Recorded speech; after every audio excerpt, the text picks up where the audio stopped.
Hello, everybody, and thank you for tuning in to the Ron Paul Liberty Report. Today we have a special guest, a presidential candidate, Vivek Ramaswamy. And Yes. We've had him on our show before, and I think of Vivek as somebody that he came out of nowhere, and now he's in the finals. He's in the finals, and very interesting person. And I think, if I had to guess, I think he has high respect for liberty. Vivek, thanks you for being on the program today. It's good to be on. How are you, Dr. Paul? Doing well. And Daniel, would you like to say hello? Good morning, Vivek. Good to see you. Daniel, good to talk to you. Good to see you guys. Okay. Well, there's a lot of things that we want to talk about. I'm always fascinated with political philosophy, and but I also like to deal with the details and how philosophy is used to sort things out.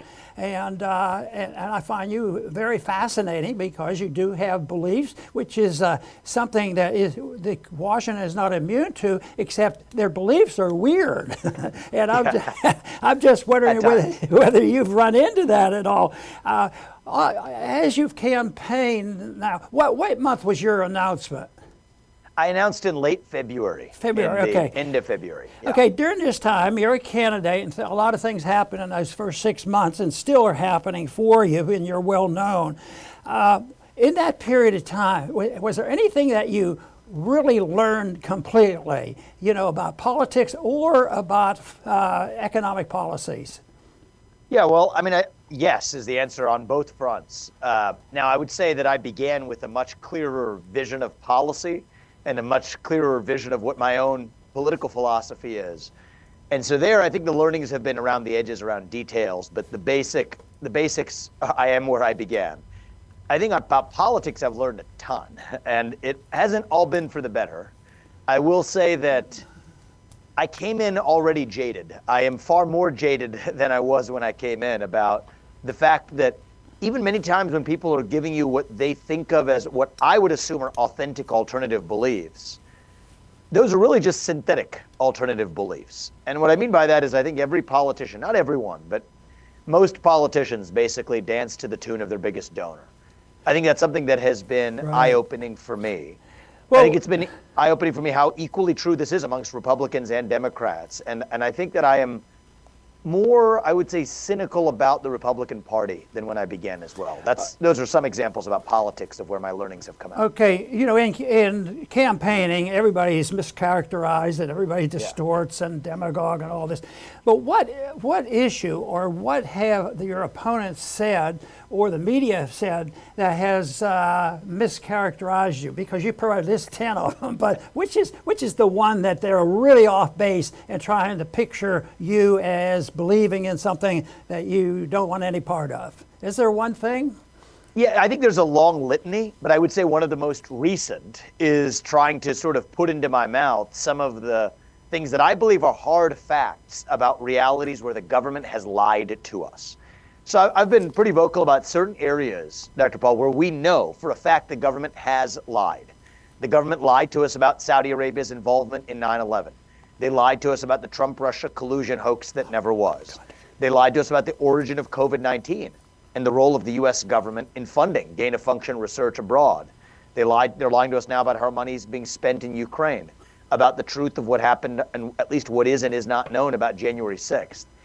And in each of those cases, I've been tethered to facts. I'm not drawing some grand theory that isn't tied to existing facts, but pointing out what we now know to be true, compare that to what a government previously told us, and identifying a mismatch there. And I believe that's essential to rebuild trust in our country, is to say that here's the areas where the government, and in many cases the mainstream media, almost every case, along with the government, has lied to us. We have to acknowledge that to make sure that we don't repeat those same mistakes in the future. Right. I've been extra careful to be really tethered to the facts as I've done that.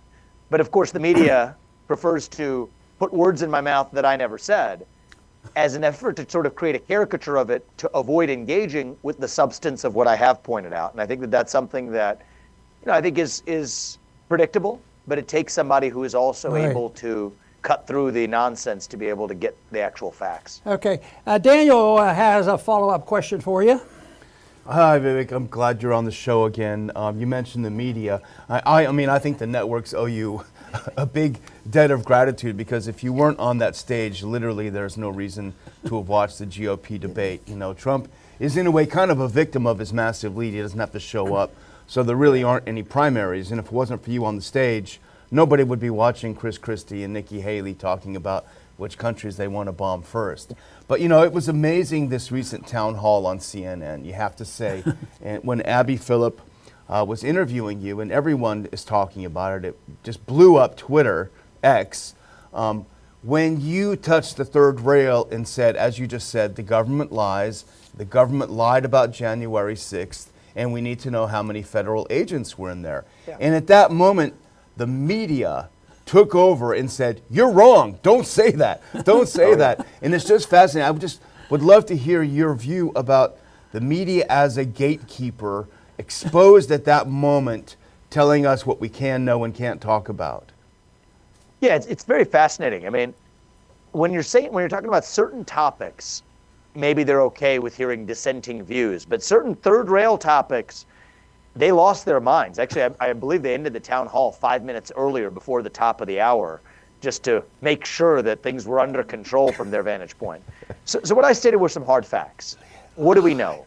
Several of the kidnappers in the Gretchen Whitmer plot, which actually began as a FBI informant sort of plan to storm the Michigan State Capitol, what began as became the Gretchen Whitmer plot, resulted in several people, these are just hard facts, acquitted at the end of that trial on grounds of government entrapment. That is to say, the government put people up to do something that those people otherwise wouldn't have done, and then arrested them for it. That's not allowed in our constitutional republic. And those people were acquitted, so much so that one of the jurors even came up, apologized to one of the defendants, hugged him. And this was a major point that the media never reported on. I was talking about those facts on CNN. And then there's the fact that the head of the Detroit field office of the FBI became, under Christopher Wray's watch, Christopher Wray moved him in the fall of 2020 to become the field office director of the DC office, right about 3 months before January 6th happened, after which we now know that there were federal informants, if not agents, in the field. We haven't been told how many. We haven't been told how Capitol Police officers allowed people to enter the Capitol, including people who were arrested for then being present on the Capitol. And we had not been exposed to the full video footage, that the government had only released tiny slices of it without giving the public the whole picture.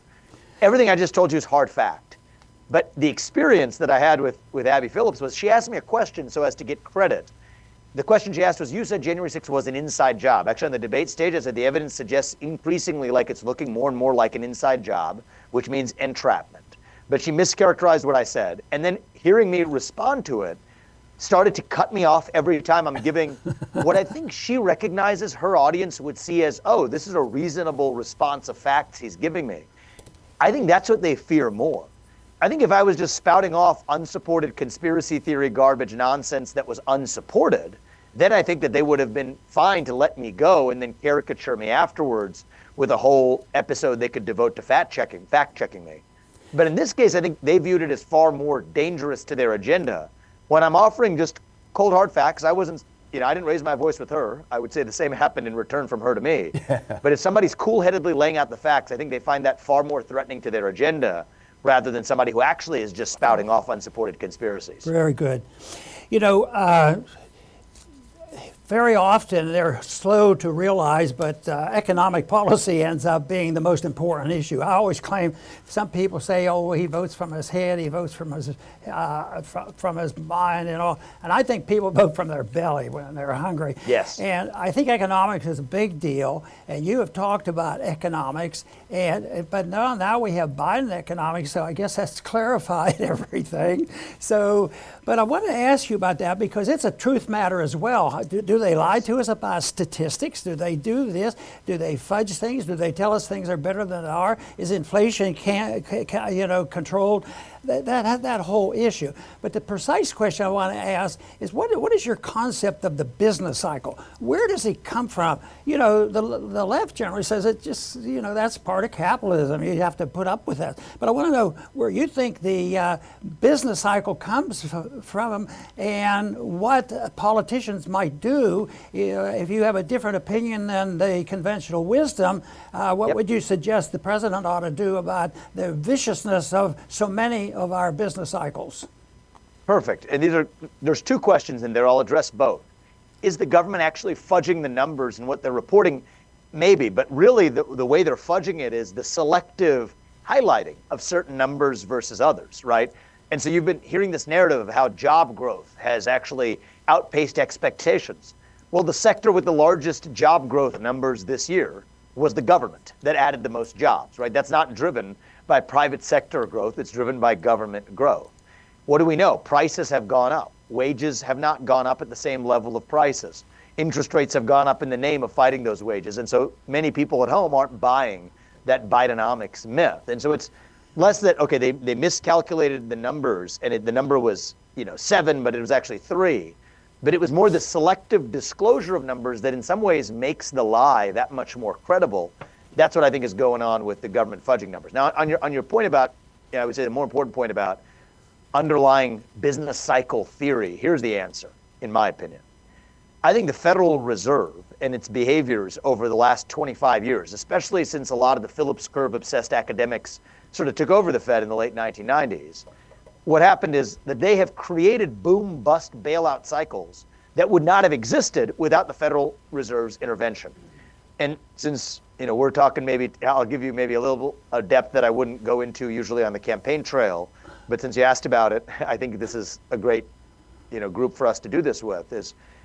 Here's basically what happens is, even if you believe in a slightly attenuated existence of a business cycle, I've run a business. I've built multi-billion-dollar businesses. Anybody who runs a company knows that wages are often the last thing to go up. And so the Fed has treated wage growth as a bad thing, as a leading indicator of inflation or of the business cycle. So they tamp that down. But what they do is they're actually tightening monetary policy into what would have been a natural equilibration in the way the business cycle or the economic cycle works anyway. So that gives us the boom-bust bailout cycle that we've seen in 2000 and 2008. And in some measure, we saw some of that in early 2023 as well. And I think that in that case, you've actually seen, in the name of attenuating a so-called business cycle, you've actually seen the creation of these boom-bust bailout cycles by the behaviors of that Fed. So what can the president do? I mean, there's another issue here is when the Fed treats wage growth as a bad thing, they're playing God with the financial system. That's part of why you have not seen real wage growth for the bottom 99% in this country over the last 25 years. What should the president do? I think there's something simple the president can do with his appointment power for a new chairman of the Federal Reserve in January 2026, which, if I'm president, I expect to exercise, with somebody who, with me, believes that the Fed should, if it exists at all, have a single mandate. Stabilize the dollar as a unit of measurement, period. Peg it to commodities, no questions asked. That then ties the government's hands, but that's a good thing. People say it's tying the government's hands and giving it less flexibility. Would that be bad for us? No, that's a good thing for us, because it then forces the government to actually run according to real principles rather than artificial principles that it's able to engineer by effectively printing money when it's convenient at the Federal Reserve. And so I think if we peg the dollar to commodities, that puts an end to a lot of the abuses that have created the boom-bust bailout cycles, a lot of the abuses that have kept real wage growth flat for the bottom 99%, and also forces the actual economic policy decisions to be driven by the underlying truth of what's happening in the economy rather than the narrative fed to us by the Federal Reserve. So that's something the president can do. I would go further than that, but that's a basic step that I would take. Yes, and the whole idea here is to come up with a plan and a program. And yes, we can get a new Fed chairman and all, but it seems so difficult to, you're not supposed to interfere. The Fed argues the case. Every time I ask for an audit of the Fed, they say, oh no, we're independent. I disagree with that view. They're not, there's one executive branch in the Constitution. Article 2 of the Constitution says that the executive power of the government shall be vested in a president. That's not 100 different executive branches. There's one executive branch. And I think part of the problem in this country is the people who we elect to run the government, they're not the ones actually setting government policy. It's unelected bureaucrats, such as the Federal Reserve. So I reject that view. I believe that this falls under the purview of the democratic accountability of the people in a constitutional republic. And that's a big part of why I've also said we're going to have a 90% headcount reduction at the U.S. Federal Reserve as a first minimal step, and a 75% headcount reduction across the administrative state overall. That's really the cancer at the heart of the threats to liberty today. It's the overgrowth of the administrative state. And the good news is, Dr. Paul, I do believe the U.S. president has the authority to do that under the Constitution and under the existing laws of this country. All we require is a president who understands the Constitution. In order to swear an oath to the Constitution, you better darn well understand it. I know you do. I believe I'm the candidate in this race who does. And I think that's all it's going to take to restore this country. The whole idea of getting exposure, doing an audit of the Fed doesn't solve all the problems, but it might expose them enough for the ideas that you have. We might be able to move them along. But their argument for the general public, and it's appealing to a lot of people, is they have to be independent. They don't want politicians and lobbyists and members of Congress at all interfering, which really is a big joke. But I tell people how to clarify that is once the Fed says we want to be independent, it's very, very important that we protect the dollar. What they're asking for is total secrecy. So that's what they want. And I think Daniel has a follow-up question also.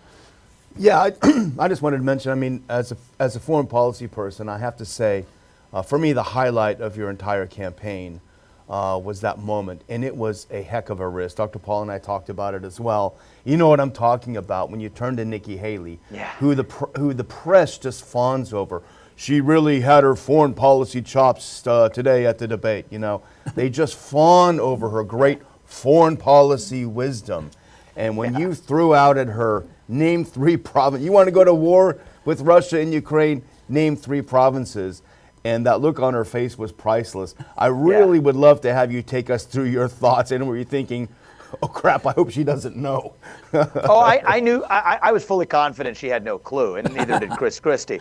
But the answer is, what I wanted to expose was, there's so much to criticize with someone like a Nikki Haley, the self-interest of making money off of going to war, starting a military contractor that appears to be making money off of wars like this one without disclosing who those clients are, joining the board of Boeing after doing special favors for Boeing as the governor of South Carolina. There's a lot to go after.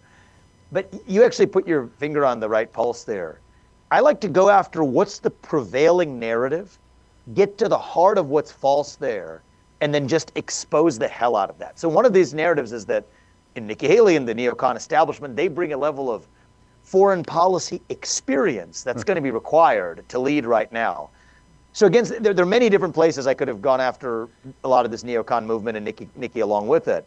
But I wanted to pierce through to the heart of that because I think this happened in Iraq. I think this happened in Afghanistan. It's not just the corruption, and that exists in terms of people making money off of these policies. It's a deeper intellectual fraud, not just a financial fraud, but an intellectual fraud, where the people who claim to have expertise, so-called expertise, actually have no idea what the heck they're even talking about when making decisions that affect our own national debt, affect our pocketbooks, and most of all, send our sons and daughters to go die in somebody else's war. So I wanted to expose that. And so what I said is she's been cultivating this aura of foreign policy experience. That and her gender appeared to be her 2 self-stated qualifications to be the U.S. president. And so I wanted to pierce through both of them. One is I pointed out the ways in which she's used identity politics to deflect criticism. That's wrong. But the second thing I wanted to pierce through and point out was that the person who's most strongly clamoring for reclaiming the provinces in eastern Ukraine and sending $200 billion of U.S. assets and military equipment and actually increasing the risk of major conflict as a result. For that, can you even name 3 of the provinces that you're fighting for? And it turns out not only she couldn't, it turns out Chris Christie couldn't either. That's the intellectual fraud at the heart of this neocon movement. It's not just the financial corruption. It's the fact that they have no idea what the hell they even want to fight for. It's just the impulse to fight for the sake of fighting. And that ironically creates the very risk of world war scenarios. We're driving Russia further into China's hands, strengthening that Russia-China alliance. That increases the risk of major conflict in the name of foreign policy experience. And so foreign policy experience is not the same as foreign policy wisdom. The people who claim to actually have a grand vision for how we're going to secure peace actually have no idea how the heck they're going to do it, which increases the risk of war. Right. That's what I wanted to expose in a pithy way, and so I thought that was an elegant way to do it. You hit the target, yeah. I want to know what your opinion is of empire. I use the word a lot of people do, but is that a word you would use, or is that stretching it? Is that going too far and claiming that we may well be involved in an empire? And if you were president today and we had this shipping interference in the Red Sea, would you do anything significant about changing that matter? Yes, I'd say a couple of things, Dr. Paul. One is my philosophy is I have a basic guiding vision. I would call it kind of a libertarian nationalist vision for the country. Couple key principles. One is the people who we elect to run our government should be the ones who actually run the government. And number two is the sole moral duty of those government leaders is to the citizens of this country, not any other one. That guides basically, there's a few other principles I'd give you, but those two principles guide my worldview. So against that backdrop, my view is we should not have sitting duck targets in places like Syria or in Iraq, where we have a presence today. So that's where I would start with a medium-term strategy to get out of places we shouldn't be. However, I don't get to pick the hand that I inherit as president. So if I am president, my rule of thumb is this. If you hit us, then we will have to hit you back harder. That's not some chain of accountability that goes to some sort of proxy theory that says, oh, because country A funded Group C, who then funded Group D, that somehow if Group D hits us, that allows us to hit Group A. Not that. But if you directly hit us, we will hit you back harder. Now, that I think achieves a level of deterrence while also saying at a high level that we should have never been in many of these places in the first place. And that allows us to make sure that we're exiting parts of the world where we have no strategic reason to be, other than our sons and daughters and our own troops, in many cases, being sitting targets. I want to get them out, but I'm never going to do that with guns, with bullets to our back either. And so that's how I would strategically lead as president. I think being public about that. I think a big part of the neocon foreign policy wisdom is what they call strategic ambiguity. I reject strategic ambiguity. I favor strategic clarity. Draw clear red lines, stick to them, make them credible. And it's never in any country's interest to end up in world war. The way you end up in world war is if countries have vague red lines, you accidentally cross them, and then you ratchet up conflicts that otherwise should have never been ratcheted up. And so that's why I believe in strategic clarity. And so that's what I would say is, wherever our people are, in many cases they shouldn't be there. We're going to bring them back in certain cases where they don't advance our strategic interests, like in Syria, like in Iraq, and elsewhere. You could make even arguments for some of that naval presence in the Middle East. But I don't get to choose the hand that I inherit as president. I'm also pragmatic. Anybody who hits us, that group will hit back harder. But if you're clear about that, that isn't going to happen. And we allow ourselves to make sure that we're only doing something that advances protecting our homeland rather than going on offensive missions. It's sort of John Quincy Adams said it well, is we go not in search of monsters to destroy. I think that's a big part of our mistake is we've been going in search of monsters to destroy, when in fact the real monster that we need to destroy is right here at home. It's the administrative state and the cancerous governmental overgrowth. That's the one war that I will wage as the president, is on that shadow government that pushes for these other foreign wars. Under the circumstances today, you follow that philosophy. If they hit us, we hit them hard, hit them real hard back. Because, modern technology allows them to hit us with a missile or with a drone. And how many of our American people, because they were on bases and things around the world in so many places, and we've been hit 90 times. Boy, yep. That's a job and a half. That's why I don't see how we can tinker with that. And I think, and I know you favor a lot of changes in foreign policy, but I don't see how this is solved as long as we're an empire. But what is your opinion? We shouldn't be there. We shouldn't be in many of these places in the first place. That's the answer. Do you think it's too strong for me to use the word empire? I don't. I don't think it's too strong for you to use the word empire. I think that it's a psychology. It's almost a psychology of empire that I think has actually been what has plagued our foreign policy. And the ultimate irony in that is as we're focused on the outer periphery of that psychological empire, we're actually weaker than we have been in a very long time right here at home. I favor strong homeland defenses, border defenses, super EMP, cyber attack defenses, missile defenses of our own homeland. That's where I think our national defense spending should be going, to defending our own homeland from external threats, rather than, and you could look at every other, let's take a look at the Roman Empire. Well, it didn't do very well when they let the center and the core actual country rot while they were focused more on the periphery. And so that's the way I look at this as well. As the irony is the very national security establishment that has been focused actually on offensive missions in the name of this psychological empire has actually left the homeland far more vulnerable and weaker than we have ever been, economically and otherwise.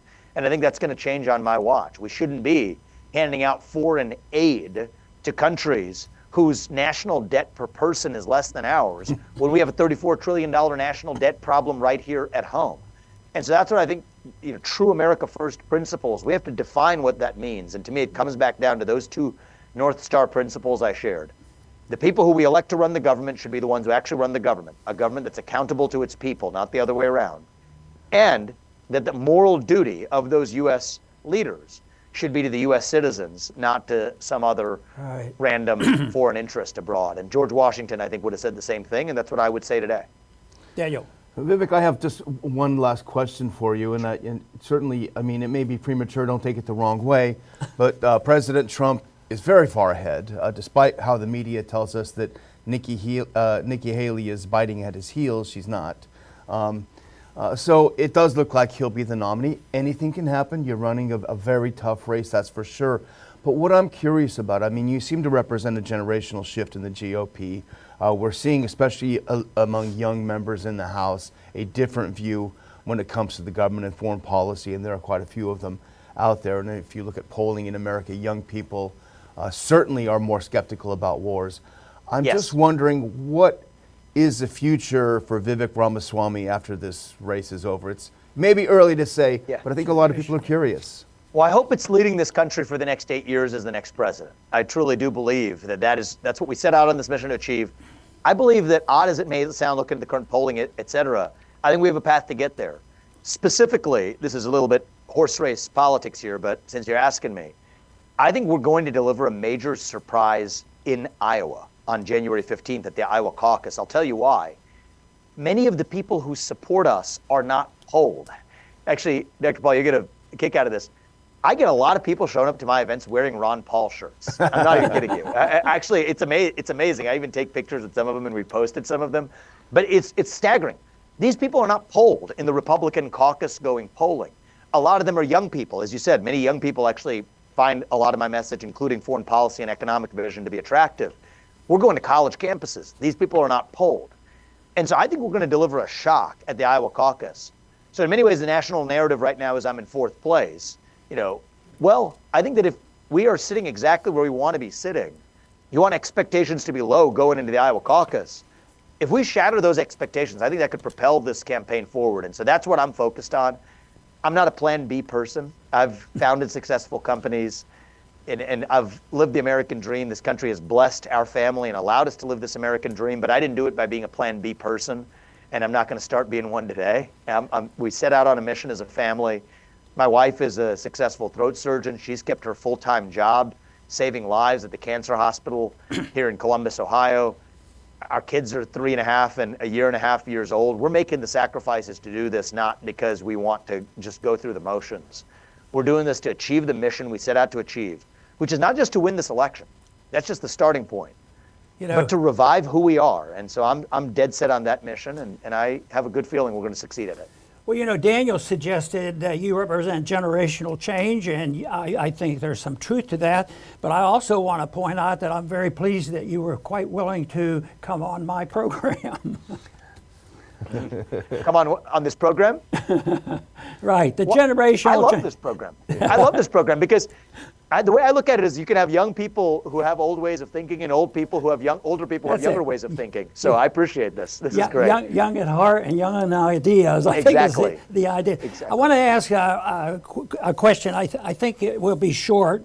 Yep. And that is, we've had a couple presidents since George Washington, and some have been good, some have been bad, and some mediocre. But I want to know if you have a favorite former president.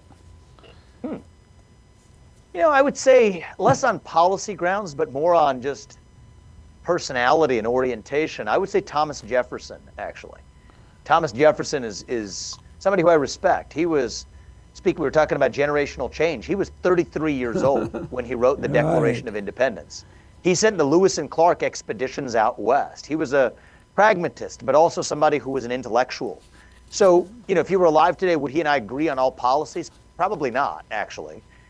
Maybe, who knows? I mean, who knows what his policies would be? We'd agree on principles.